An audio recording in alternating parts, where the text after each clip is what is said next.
तो पिछली क्लास में हम लोगों ने बाइनोमियल थ्योरम की पहली एक्सरसाइज को ख़त्म किया हुआ था। आज की क्लास में हम लोग उसके आगे की चीज़ों के बारे में पढ़ेंगे, जैसे कैसे किसी बाइनोमियल एक्सपेंशन का जनरल टर्म हम लिखते हैं, उसका मिडिल टर्म कैसे फाइंड करते हैं और कैसे एक्सपेंशन के कोफिशिएंट को निकालते हैं। इन सब सारी चीज़ों को पढ़ना बाकी है, तो आज की क्लास में हम इन्हीं सब सारी चीज़ों को पढ़ेंगे। तो स्टार्ट करते हैं। जनरल टर्म कैसे फाइंड करेंगे हम बाइनोमियल एक्सपेंशन का। General term of binomial expansion, general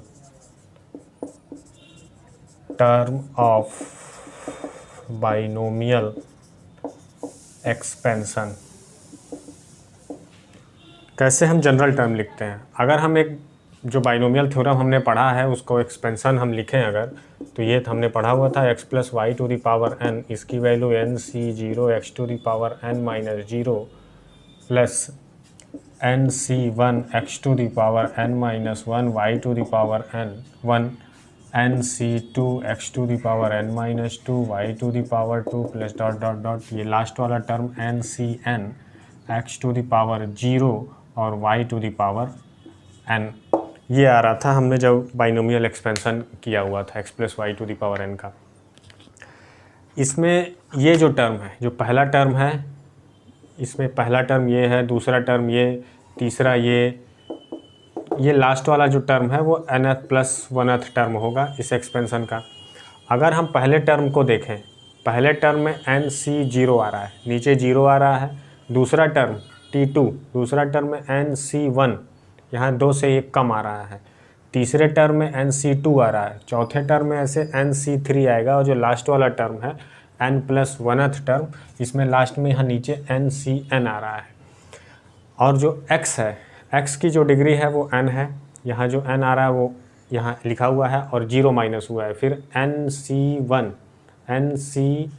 n minus 1, x की डिग्री n माइनस 1 हो गई है और y की डिग्री ये 1 हो गई है।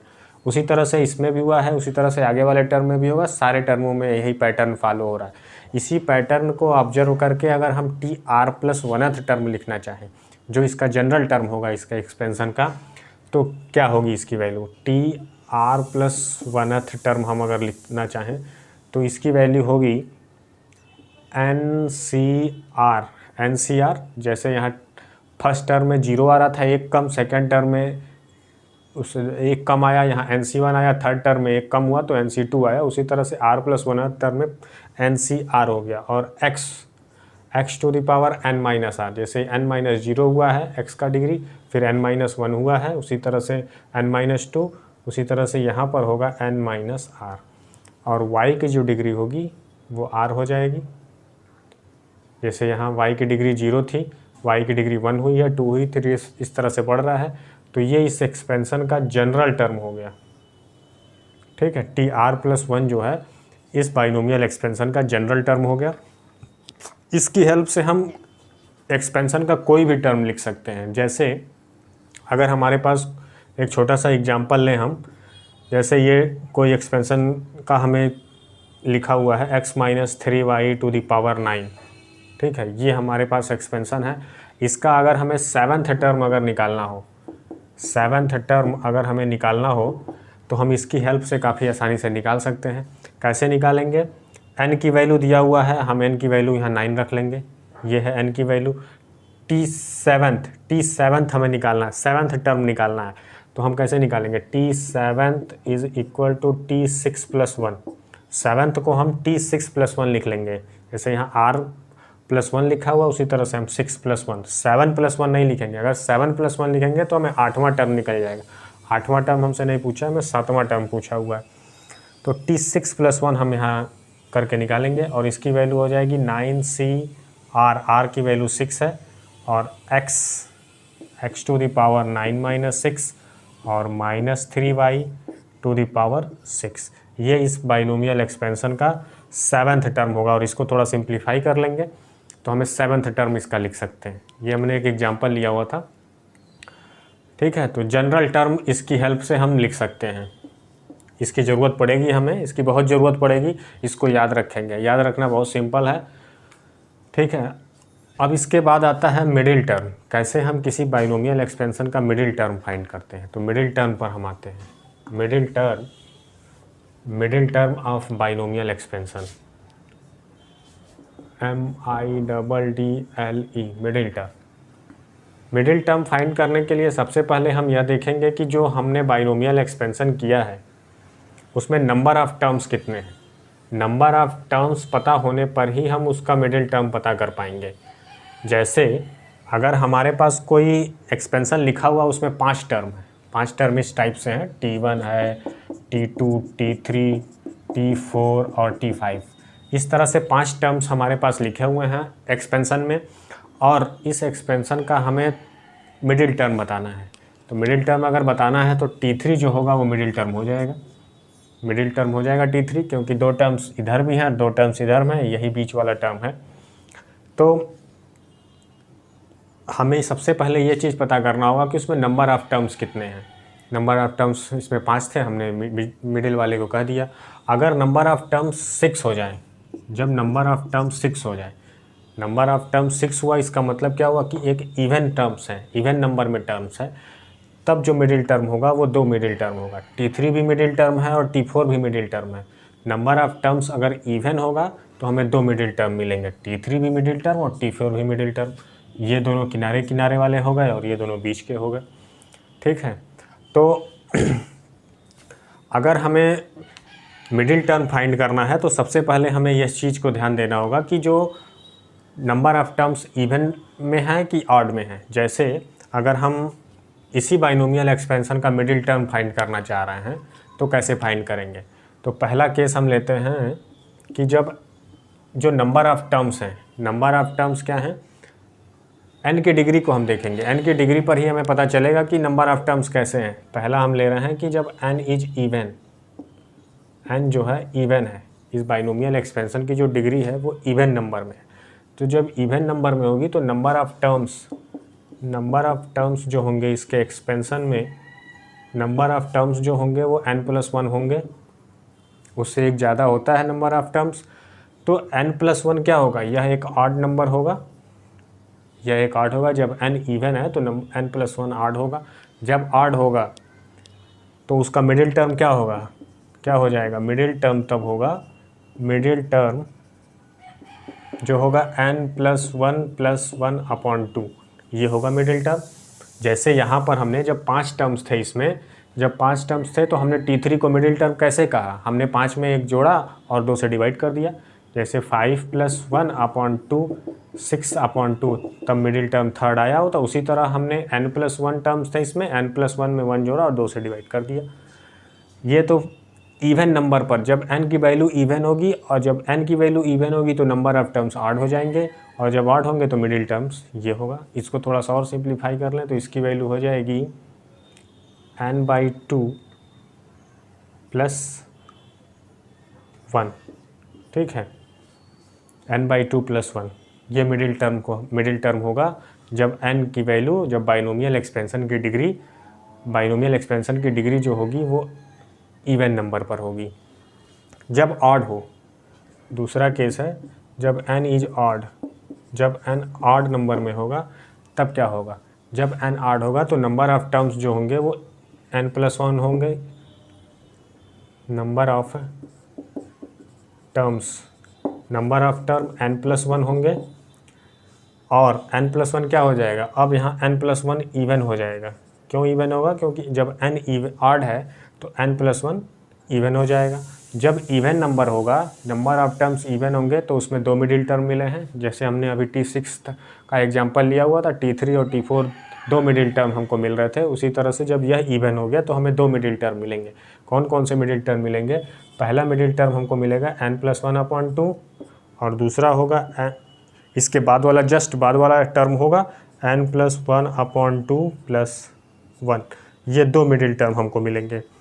ठीक है, तो सबसे मेन चीज़ इसमें क्या है कि हमें यह देखना होगा कि n क्या है, इवन है या ऑड है। n या इवन या ऑड पर ही हम ये फाइंड कर पाएंगे। तो इसकी भी ज़रूरत पड़ेगी, इस चीज़ को याद रखेंगे। जब हम इसके एक्सरसाइज के क्वेश्चन करेंगे तो ये चीज़ें और अच्छे से क्लियर होंगी। अभी हम इसके एक्सरसाइज के क्वेश्चन करते हैं। ठीक है। अब इसके बाद आता है कोफिशिएंट कैसे फाइंड करते हैं हम किसी बाइनोमियल एक्सपेंशन का।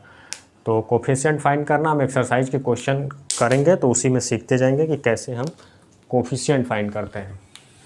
चलिए तब हम एक्सरसाइज 8.2 पर आते हैं और उसके क्वेश्चन को सॉल्व करते हैं। Exercise 8.2।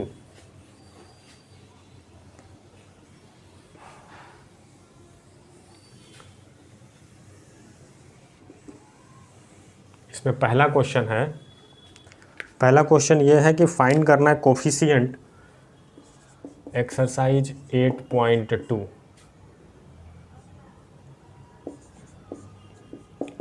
Find the coefficient in the expansion of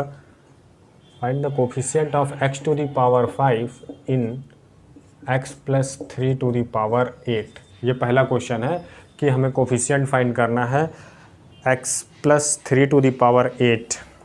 पहला क्वेश्चन है ये। और दूसरा क्वेश्चन भी कोफिशिएंट ही फाइंड करने पर है। दूसरा क्वेश्चन भी हम यहीं लिख दे रहे हैं। दूसरा क्वेश्चन, पहला क्वेश्चन सॉल्व करते हैं उसके बाद दूसरा करते हैं। दूसरा भी कोफिशिएंट ही फाइंड करना है। तो अगर हमें x plus 3 to the power 8 का कोफिशिएंट फाइंड करना है तो सबसे पहले हम इसका जनरल टर्म लिख लें। सबसे पहले हम इसका जनरल टर्म लिख रहे हैं। जनरल टर्म क्या होगा? TR प्लस 1th टर्म हम लिख रहे हैं।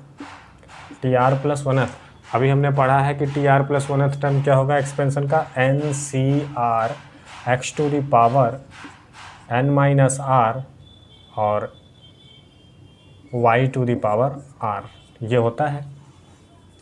तो यहाँ x की जगह x है और y की जगह 3 है और n की वैल्यू 8 है। तो वही सारी वैल्यू हम पुट करते जा रहे हैं। तो 8CR x to the power 8 minus r और y की जगह 3 है, y की जगह 3 रख लिया और r की जगह r रख लिया। ठीक है। अब हमें कोफिशिएंट फाइंड करना है x to the power 5 का कोफिशिएंट फाइंड करना है। x to the power 5 हमें इसी टर्म्स में मिलेगा। ये जो बाकी वाले टर्म है यही कोफिशिएंट होंगे। इसके अगर हम इसको ऐसे लिख दें, इस चीज़ को हम ऐसे भी लिख सकते हैं x to the power 8 minus r। इस चीज़ को हम ऐसे भी लिख सकते हैं। अब इस टर्म्स को, ये जो टर्म आ रहा है इसको हम x to the power 5 x minus 8 to the power r is equal to x to the power 5 अगर लिख दें इस टर्म को तो हमें यह कोफिशिएंट यही पता चल जाएगा और यही कोफिशिएंट है इसका। तो हम इसको ऐसे भी लिख सकते हैं 8 minus r is equal to 5। यहाँ से इसको फिर r की वैल्यू यहाँ से क्या आ गई? r की वैल्यू हमारे पास आ गई 3। r की वैल्यू 3 आ गई। अब यही r की वैल्यू हम इस वाले में रख ले रहे हैं। r की वैल्यू इसमें हम रख लें तो हमें इसका कोफिशिएंट पता चल जाएगा। यही इसका कोफिशिएंट है। r की वैल्यू हम 3 रख रहे हैं इसमें। तो 8C3 और 3 to the power r, 3 to the power 3, 3 to the power 3, यही इसका कोफिशिएंट होगा x to the power 5 का। अगर इसको सॉल्व करें, 8C3 को सॉल्व करें, 8C3 तो इसकी वैल्यू आएगी 8 फैक्टोरियल अपॉन 3 फैक्टोरियल और 5 factorial. 8 into 7 into 6 into 5 factorial upon 3 into 2 into 5 factorial. 5 factorial से 5 फैक्टोरियल कैंसिल है, 6 से 6। 8C3 की वैल्यू आ जाएगी 8 7 जा 56 और 3 to the power 3, 3 to the power 3 means 27 x to the power 7। 56 और 27 को मल्टीप्लाई कर लेंगे। 56 into 27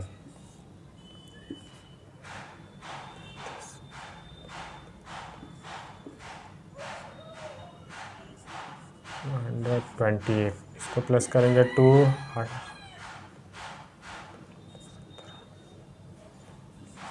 1672 x to the power 5, ये इसका आंसर होगा। ये इसका कोफिशिएंट होगा 1672। मल्टीप्लाई करने में कहीं कुछ गलती हो रही है। 3 इंटू 3 9 इंटू 27 2 और ये हो गया 112 होगा। यहाँ मल्टीप्लिकेशन में कुछ गलती है। 112 जब इसको प्लस करेंगे तो 1 और ये 5 1512 into x to the power 5, ये इसका आंसर है। ठीक है, ये तो था क्वेश्चन फर्स्ट। क्वेश्चन सेकंड पर आते हैं। क्वेश्चन सेकंड में भी हमें कोफिशिएंट ही फाइंड करना है।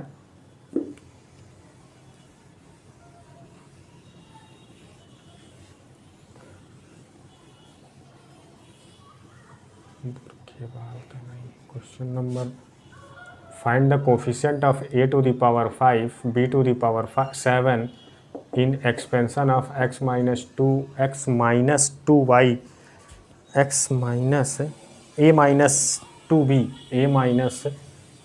2b क्वेश्चन है a minus 2b to the power 12।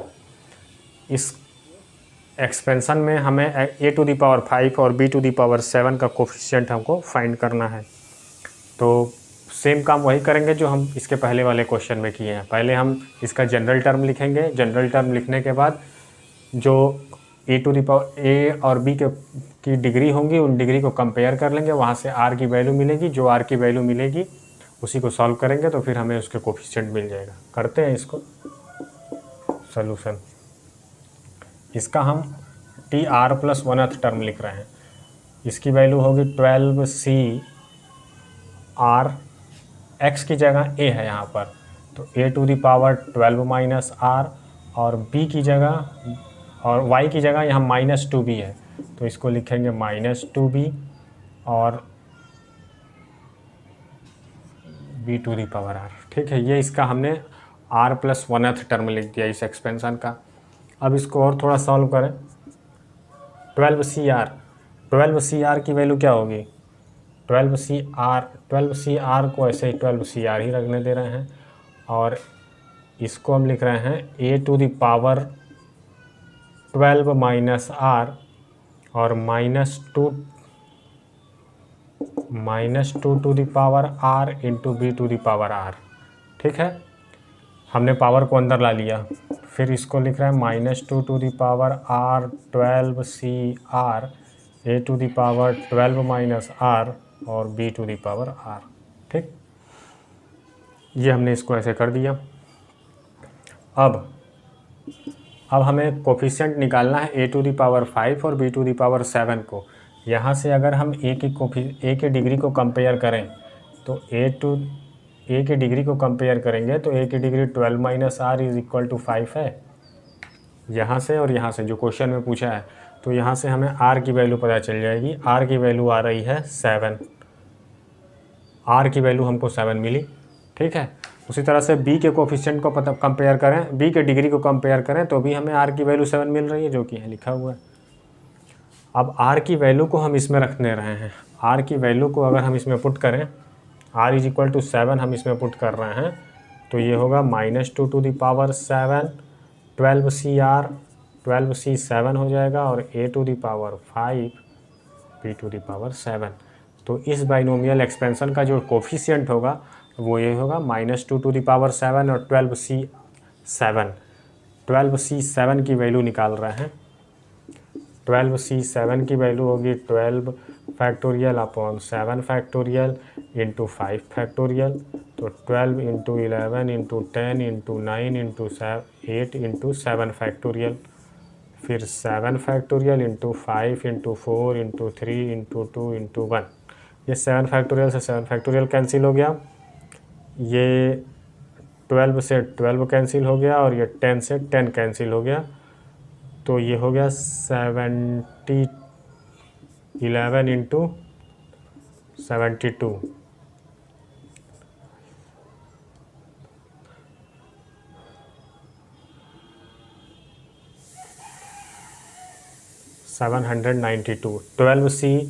Twelve C seven की वैल्यू आ गई 792।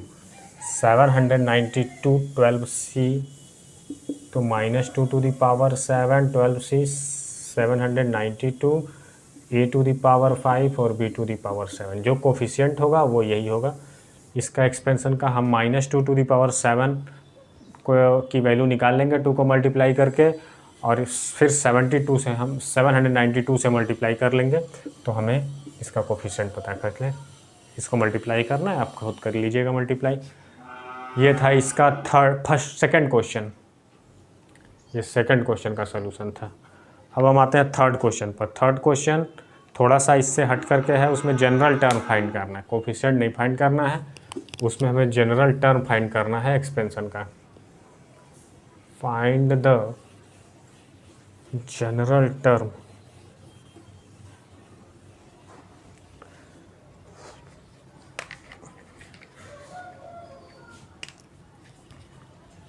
find the general term in the expansion of x minus 2y to the power 6, x minus 2y, x square minus y, x square minus y to the power 6, ये है question. इस expansion का हमें, इसका general term हमें लिखना है। तो काफ़ी सिंपल है, कैसे लिखेंगे general term?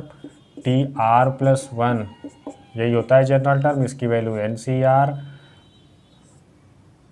X to the power n minus r और y to the power r, यही होता है।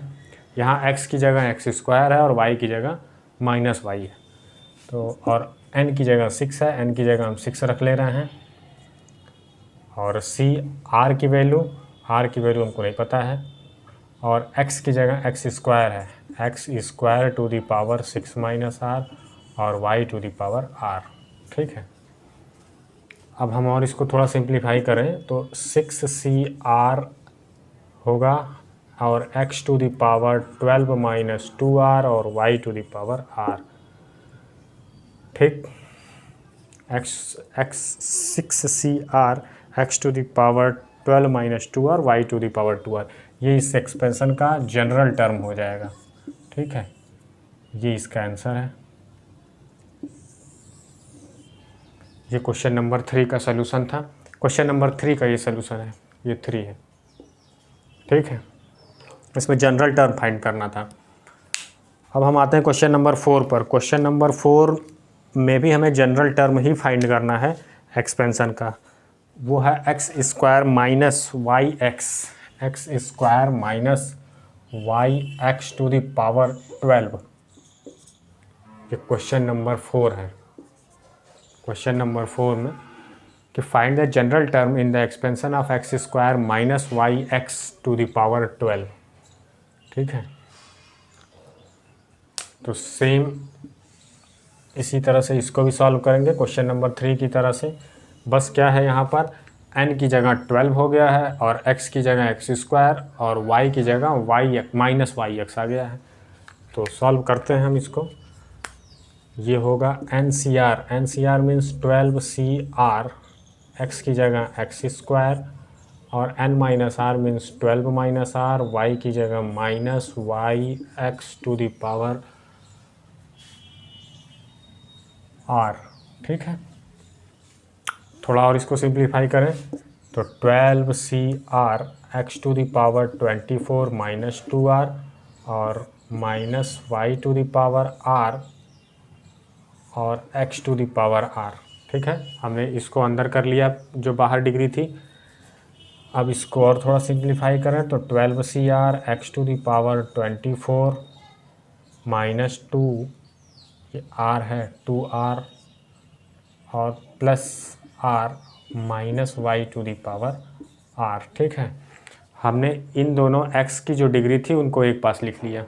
अगले स्टेप में 12CR x to the power 24 minus r और minus y to the power r, ठीक है। ये इसका सलूशन है। ये तो था क्वेश्चन नंबर 4। क्वेश्चन नंबर 4 का सलूशन। क्वेश्चन नंबर 5 में भी हमें फोर्थ टर्म फाइंड करना है। क्वेश्चन नंबर 5 भी सेम ऐसे ही है। इसमें find the fourth term in the expansion of x minus 2y to the power 12, x minus 2y to the power 12, x minus 2y to the power 12। Find the fourth term. Fourth term हमें find करना है।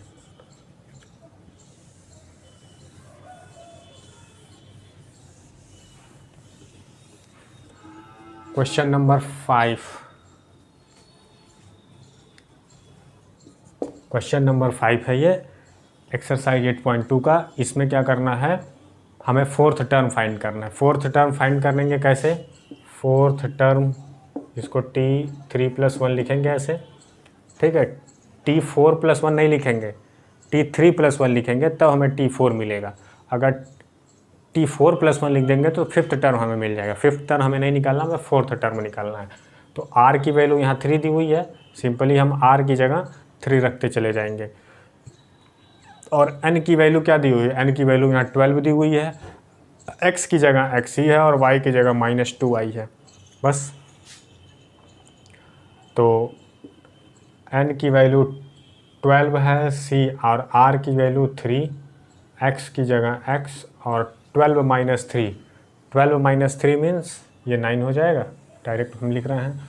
और y⁻3, y की जगह क्या है, y की जगह -2y है, -2y⁻3। ये है इसका फोर्थ टर्म है। थोड़ा और इसको सिंप्लीफाई करें तो 12c3 की वैल्यू क्या होगी, इसको हम अभी निकालते हैं। 12c3 x⁻9 और ये हो जाएगा -8y⁻3, ठीक है। हमने पावर जो 3 था उसको अंदर ला दिया। 12c3 की वैल्यू निकालेंगे तो 12 factorial upon 3 factorial into 9 factorial, 12 into 11 into 10 into 9 upon 3 into 2 into 9 factorial. 9 factorial से 9 फैक्टोरियल कैंसिल, ये 6 से 2 टाइम्स में कैंसिल, 220, ठीक है। 12c3 की वैल्यू आ गई 220, 12c3 की वैल्यू आ गई 220 x⁻9 -8y⁻3, और -8 को इससे मल्टीप्लाई करेंगे तो ये आएगा -16, ये होगा x⁻9 y⁻3। ये इसका सोल्यूशन है क्वेश्चन नंबर 5 का। फोर्थ टर्म ये आएगा -1760 x⁻9 y⁻3। ये था क्वेश्चन नंबर 5 का सोल्यूशन। अब आते हैं क्वेश्चन नंबर 13 पर। क्वेश्चन नंबर 13 भी सिंपल ही है, बस उसमें हमें 13th टर्म फाइंड करना है। 13th टर्म और इन द एक्सपेंशन ऑफ क्वेश्चन है 9x - 1/3√x⁻18। ये है क्वेश्चन नंबर 6। क्वेश्चन नंबर 6, इसमें 13th टर्म फाइंड करना है, 9x - 1/3√x⁻18। तो सॉल्व करते हैं इसको।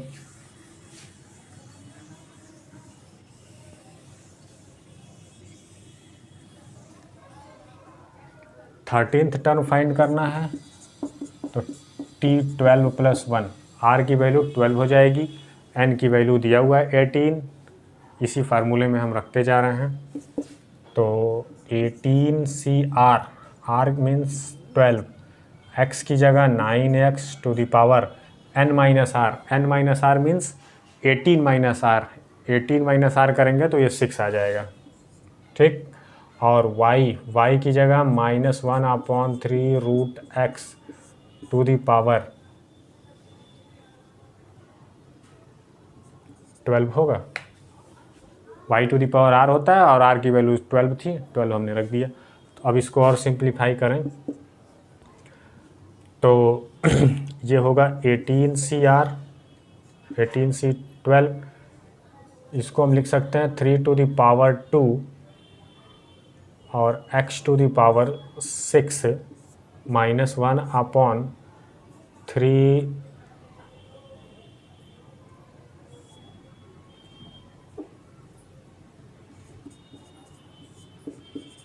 ठीक है। हमने क्या किया, इसमें 9 को बस 3⁻2 लिख दिया, बाकी सारी चीज़ों को ऐसे ही रखा है। अब अगर हम देखें तो इसको हम क्या लिख सकते हैं, इसको लिख सकते हैं 18c12 3⁻12, हम अंदर मल्टीप्लाई कर रहे हैं, और x⁻6। फिर क्या होगा, अब जो 12 डिग्री है इसको हम अंदर ला रहे हैं, तो ये हो जाएगा -1/3^12, ठीक है। 3^12 इंटू 1/x⁴ हो जाएगा। हम क्या कर रहे हैं इसी स्टेप में, 3^12 को अंदर लाया तो यहाँ 1/3^12, और यहाँ x⁴ है, x⁴ को 12 से मल्टीप्लाई कर दिया तो 6 हो गया, ठीक है। इसको हमने सिंप्लीफाई किया है। अब ये वाला जो टर्म्स है, ये वाला टर्म कैंसिल हो जाएगा, क्या बचेगा, और ये वाला टर्म इससे कैंसिल हो जाएगा। इसको कैंसिल करने के लिए ही हमने इस तरह से एडजस्टमेंट किया है इसका, ठीक है। क्या बचा यहाँ सिर्फ बचा है -1 18C12, बाकी सारे टर्म कैंसिल हो गए हैं। अब हम 18C12 की वैल्यू फाइंड कर लेंगे तो हमें जो पूछा था वो मिल जाएगा। 18C12 की वैल्यू 18C12 की वैल्यू होगी 18 फैक्टोरियल अपॉन 12 फैक्टोरियल, और 18 - 12 मीन 6 फैक्टोरियल। 18 फैक्टोरियल को ऐसे लिख सकते हैं अपॉन 12 फैक्टोरियल, 6 × 5 × 4 × 3 × 2। ये 12 से 12 कैंसिल हो गया, ये 18 से 18 कैंसिल हो गया, और ये